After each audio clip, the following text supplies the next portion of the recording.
So thanks for coming tonight. This presentation is all about what is unfolded in this early college process. And really what it's about is to start a conversation with all of you that will last a period of years about what this means for your children and what opportunities are going to arise. I'm clearly excited about it. I think that we have completely transformed what high school is going to look like, and I really want to know what you think about that in general as we go through this. So as I go, I tend to talk too much, so just feel free to stop me and ask a question if you have one. The state of Michigan's recently put out some data, and I got about 4 slides on data before I get into the meat of what the program looks like, because I want to show you kind of what we believe our need is. The state's put together this new website, myschooldata.org. I was able to export 4 years of data of where our kids are going after high school, 3 years of data for this group, and 2 years of data here. So what this means is that for the class graduating in 2010, there were 102 kids. Of those 102 kids, 20% didn't go to college, 56% went to community college, or 58% went to community college, 26% went to a 4-year university. So as an organization, the thing that I need to do is the guy who comes with the mandate from the Board of Education to say, like, hey, can we do better with this piece, right? And I'll tell you why we think we need to do better with this piece in a bit, but is it okay that we have 33% of kids in 2008, 2009 not going to any college at all? Is it okay? Are we okay with this? And what this says in this year is that 80% of our kids in 2009, 2010 went to some form of higher education. And I actually think that's great.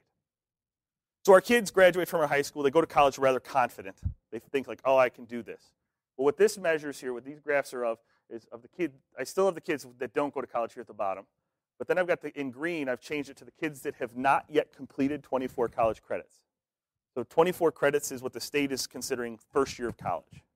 And then in yellow, we have the kids that have completed 24 credits. So as you can see, of the kids that have started, of the kids that have gone to college, in 2008, 2009, 10, 35% of them did not complete 1 year. So that's 2 years worth of data since 2010. So in 2 years, 35% still have not completed their first year of college. Now this is what I like with the state's website and how they're putting this data out. This is 3 years worth of data now. So in 3 years, 28% still have not received 24 credits. In 2007, 2008, that's in 4 years' time, 27% still have not received completed their first year of college. Now we don't know why. These kids could have very good reason not to go there. There could be all sorts of different stories with these kids. But the point is that as a district, we need to ask ourselves, and this is what the state's asking us to ask ourselves, is that number okay? Is it okay that approximately 45% of our kids, I should probably average better, 43% of our kids, only 43% of our kids as a district are completing their first year of college? Less than half. So this is put out by the state back in September. This is stuff that I showed you all at our initial meetings. These are facts that people put out there that people talk about. It seems a little difficult to kind of wrap your head around when the state says 80% of Michigan jobs in middle or high skills require some post-secondary education training. So the point that the state is trying to make is that there are jobs available in the state that just aren't going filled because they require post-secondary education. What we know has happened, we've got Mid-Michigan is partnering with a plastics company. The plastics company is paying Mid-Michigan to start this program that because they need skilled workers. Their demand for a certain level of communication, work ethic, so on and so forth, skills is high in order to put them through their plastics training. So they're partnering with Mid-Michigan to have an entry directly into their industry because they need that type of worker.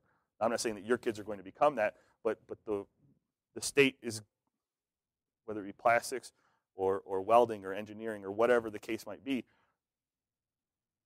the workforce is requiring a higher level of education, period. And so as a school, is it okay for us to have only 44% of our kids going off to post-secondary education and being successful in 1 year?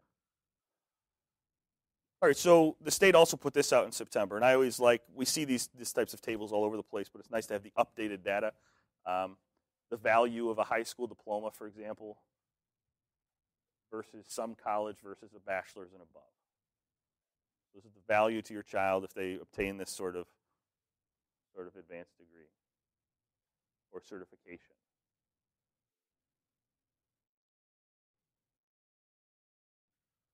So again, the question that we ask and the question that the board has asked me and Mr. Blahanka to answer when signing the New Tech contract, the New Tech Network contract, what they were saying is that they were committing us to thinking about and finding a way to transform the high school to better prepare students, all students for success in post-secondary education. So quite literally, this is the charge that we have, right? This is our current reality. How do we get from here to here? 100% kids completing 24 credits. Now, I believe this is idealistic, right? I believe that this isn't even appropriate because some kids, like in the apprenticeship programs, have a perfect reason not to go to college, and so, or they're going into military. And so therefore, and I actually think this is somewhat realistic that we can get to this. 80% is probably slightly more realistic. Assuming we got 135 kids in our current class right now, your kids are in the largest class coming through in years. Of that, I do believe that about 10% will make a choice not to go to college. And some of you might own businesses or have reasons that your kids, I would still like to try to send your kid to college because we could pay for some credits for your kid. But my point is that we don't know all of the circumstances of our kids that go here. And it's not right for us to say that you must, right? That actually wouldn't be wise for us to say so. But then 10% will have reason to not complete. But I do believe, and I'll explain how I think we can get here, I do believe that we can actually up this to 80% through structural changes. So on the wall, when we started this thing, we put career ready, college bound, and I really hope the goal of this and communicating with all of you is just I want you to see the path that we're going down. I want you to kind of see the direction we're headed in because I think that'll help out and your feedback will be helpful. It's a 3-tiered approach to reforming the school system. The first is this new tech model, which your kids are experiencing right now. It has to do with the type of furniture we have, the way that your kids learn, the way that we talk to your kids, the kinds of empowerment that we try to give them, the voice that we try to listen to them. We're constantly assessing and reflecting based upon that feedback, even if our initial reaction to the feedback is not always initially exactly what we want it to be. We're always trying to change. That's really one of our major goals, creating new programs, so on and so forth. And then the last piece of the puzzle was this early college piece.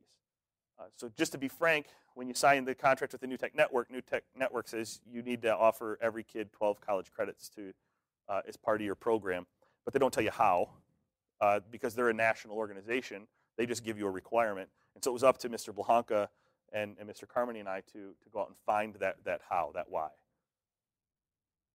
In March, and these aren't in the best order, I apologize, so I'll come around. In March, the state superintendent put out a memo. The memo was about 1 page and 1 paragraph.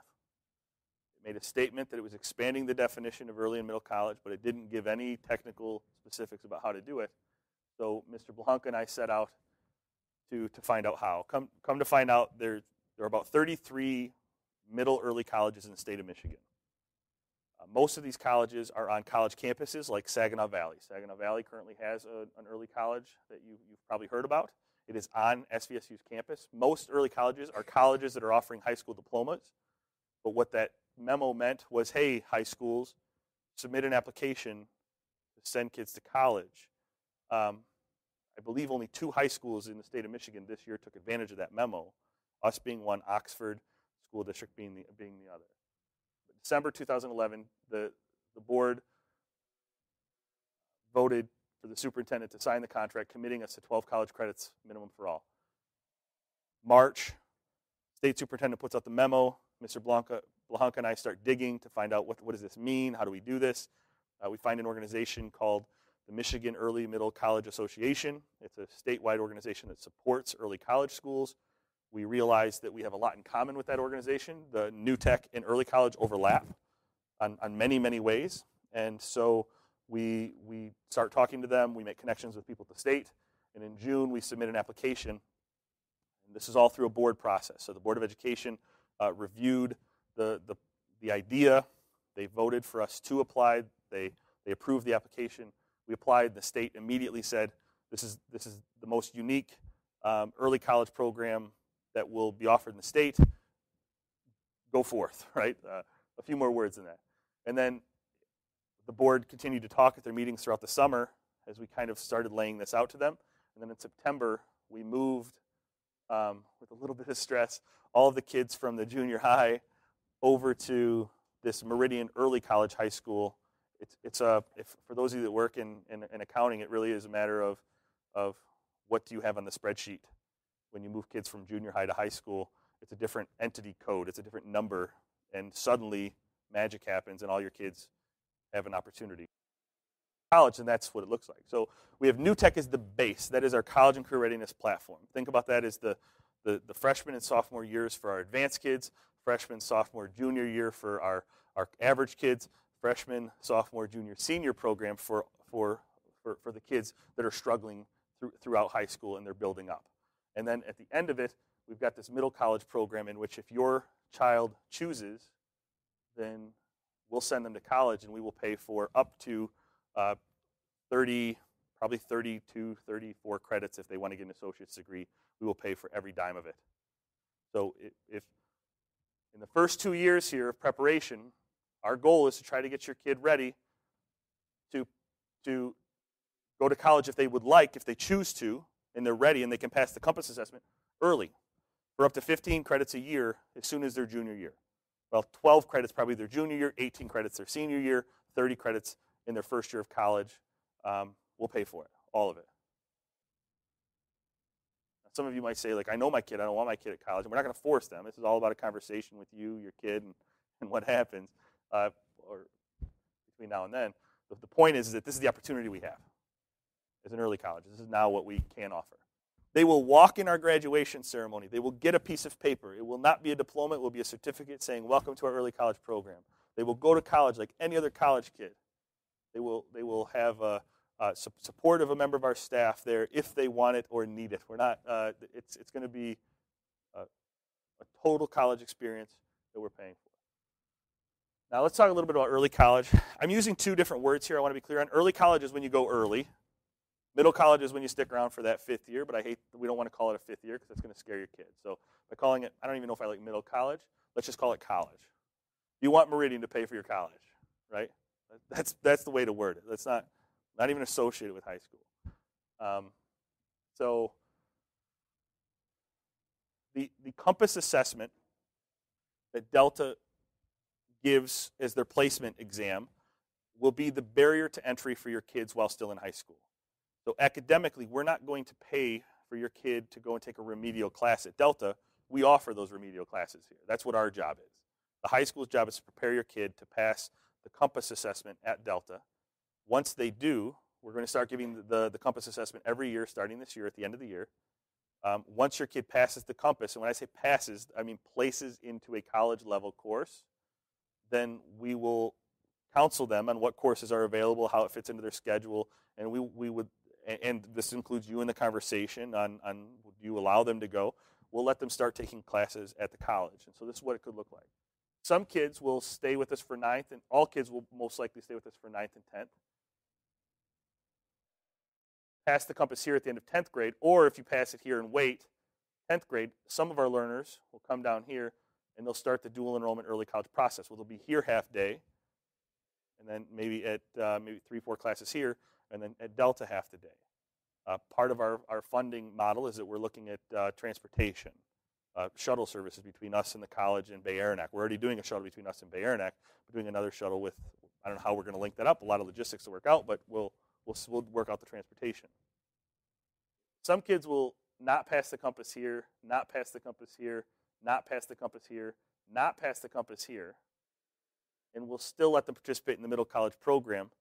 And in the middle college program, we'll even pay for remedial classes if your kid needs it, because that is their next step. But beforehand, it'll be here. So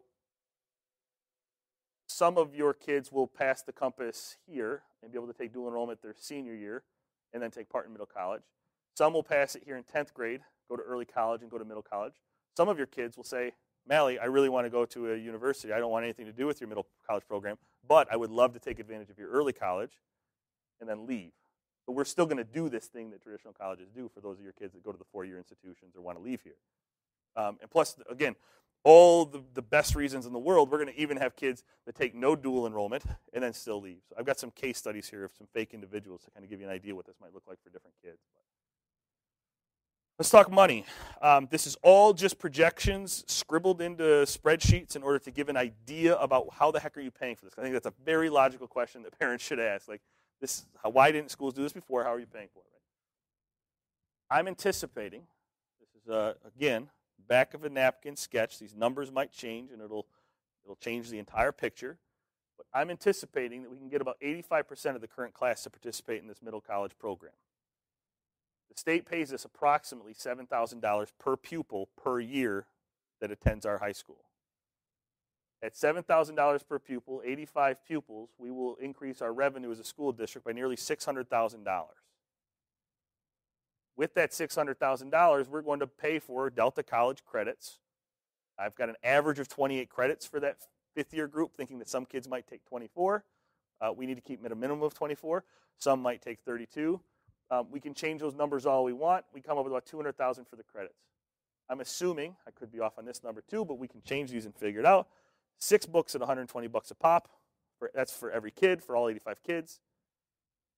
Estimating $85,000. We're working out details with our transportation department to see what that would actually look like, but it really is going to be dependent upon how many hours, how many trips, how many buses, and that's going to be determined by this number, right? So 85. So we have a remainder for $240,000. Now notice what I named this column is remainder to pay for early college program.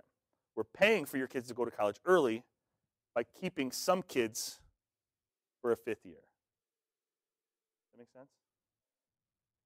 So by getting that fifth-year cohort with the state of Michigan and being able to keep kids for a fifth year and not ever having to have them come onto our campus, we can send your kids to college for a full college experience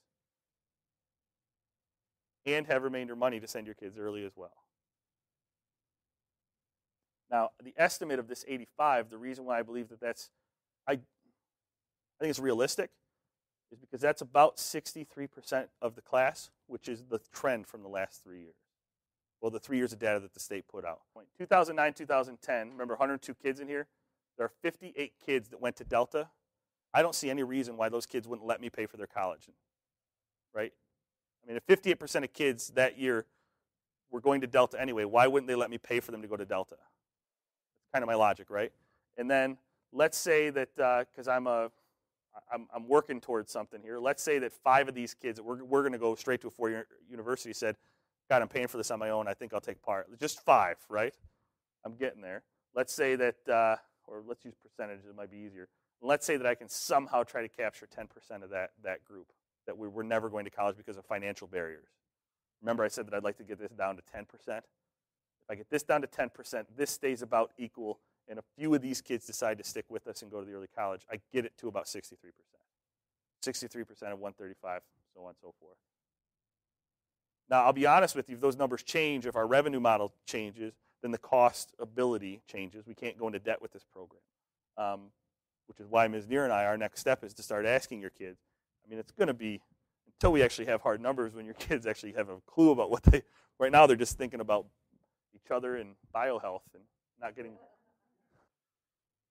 So we do need a limit because we are a school. We have to sustain the people in this, people work here and people, facility we want to exist, and so if we're sending out some vast numbers, we do need to limit. I think rightfully so we should limit. Sending your kids for 30 credits their junior year of high school might be a little silly. So what we're thinking, and again, this could change, but I want to make it clear, like we'll make exceptions for individuals, but as a program, we really want to make sure that we're staying consistent with this kind of stuff. 12 credits between grades 9 and 11. Spending almost your entire day here. Grade 12 up to 18, trying to limit it. Middle college 30. We're trying to get to a magical number. It's actually going to be dependent. If your kid wants to, we want to be able to offer them the opportunity to get an associate's degree before they leave us. Universities like University of Michigan will look at the transcripts and say, you took this college class while you were still in high school. We're not going to take it. And so we need to know that. If your kid's going to U of M, and U of M in 3 years is still as hard-nosed about that as they are now, the legislature is totally on our side, and they're working on it, but colleges are incredibly tough to work with in that regard. And probably for good reason. They don't want fly-by-night programs being thrown together. But what we're talking about is your kid's going to take Delta classes on Delta's campus with Delta instructors and Delta students. We're not talking about Delta coming into this class and teaching our math class, which is what the universities don't want to start seeing, is that high schools start issuing degrees. we need to make sure that we remove all those barriers, and whatever barriers still exist, that we're communicating them so your kid doesn't have to take Bio 111 twice. So I've got some examples here. Meet Julie, our fictitious all-star, 3.97 GPA, 99th percentile on the Northwest Education Association test. Bright girl, passed the Compass her junior year. I think maybe her sophomore year. I should probably correct that to make it even better for her. She wants to be a physician, great math kid, going to U of M. Took 10 transferable credits Delta last year. I'm being optimistic, saying she's going to U of M and that they're actually going to accept these credits. She's taking 15 this year. She has no interest in middle college. She's going to U of M. She's already applied. She has no interest, but she's going to take advantage of us for all that we're worth, right? She wants to go to college. We have no problem with that. This is what her transcripts might look like. Totally fictitious. First 2 years look like regular high school. She starts going to Delta her junior year. Senior year, she ramps it up. Senior year, she's coming here for college writing, advisory, and an art class because she loved art. Notice she took it for all 4 years. And then this is her Michigan Merit Curriculum credit. This is her high school graduation stuff. Well over what she needs. And she leaves us with 25 college credits. What's her schedule look like? She still plays basketball. She can fit all this in before 3:30. Obviously, I'm being really optimistic for this young lady. But the point is that she wants this kind of schedule. She can make it work. Our shuttle system, whatever we work out, we're hoping we'll kind of work out those types of details. She here in the morning, college at night, and because most colleges run on a Monday, Wednesday, Tuesday, Thursday schedule, I kind of gave her an internship on Friday. I thought maybe we'd sweeten the deal for this girl because she's an all-star, right? Our fake student. Now meet our average kid, Steve. He's in the fifth-year program. So what does this look like for him? Didn't pass the Compass reading and writing, but he passed the math his senior year. He went to Bay Aranac because that's a partnership is strong for us, and we want to keep it, and we want to continue offering it. He, as you can see, 3 years of pretty traditional-looking high school courses, with the exception that it was all in a new tech-style program with integrated classes, Algebra 2 and Physics integrated together, political studies, instead of just a regular-looking course load. But still at the high school full-time because he didn't pass the Compass. Passed it here in 2014-15. 2015-16 goes to Delta to take a math class. This is a math class that Delta offers with 2 hours of additional help. And then while he's there, he takes a 1-credit computer science class. And his Delta credits, 24 his fifth year because he stuck around for a fifth year, took a full load of college credits. He leaves us with a total of 41 credits at Delta. This is what his schedule looks like. It's sparse for a reason. We don't care what he does. He's a college kid, for crying out loud. Oh, there's one important course to tell you about. There's a caveat with this, with early college, and that is that if we graduate your kid in 4 years, if we give them a diploma, they can't participate in the fifth year because the state's not going to let us keep a kid on our books if they have a diploma. In your kid's senior year, if your kid says, I want to participate in early college, they'll fill out a form, and if they fill out that form, we will add a graduation requirement for an additional class in their fifth year of high school. Or we won't even say it in their fifth year. We'll say we're going to add an additional class that they must complete. So your kid will not have completed graduation requirements because they will owe us a class that, on paper right now, we're calling Next Step Seminar. What is that class really? It's a member of our staff on Delta's campus offering I'll call it a study hall, I'll call it a support session, I'll call it maybe a time for a group of kids to come together and have conversations about, hey, how's it going? Hey, is there anything that you need? Hey, where are you working? Hey, can I get a ride? I'm sick of riding the shuttle. The school buses are uncomfortable. As you can see, I've got Steve going to Next Step 3 times a week. Who knows what that schedule would actually look like, but that's a support session for your kid if they go.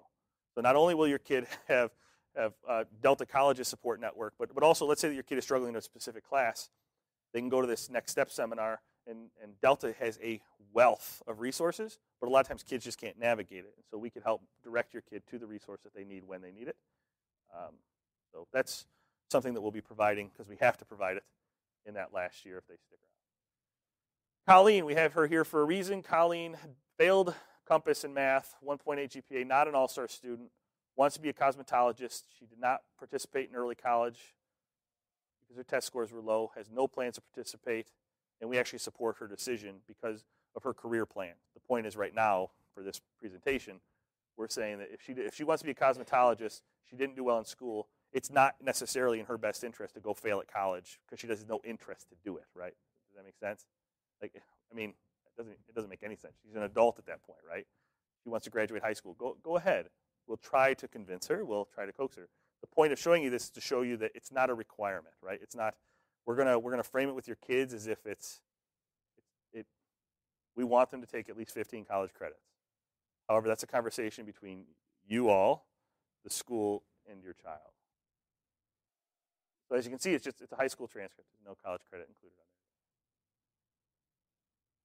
there. Daily schedule, high school daily schedule. You can see we're still offering full high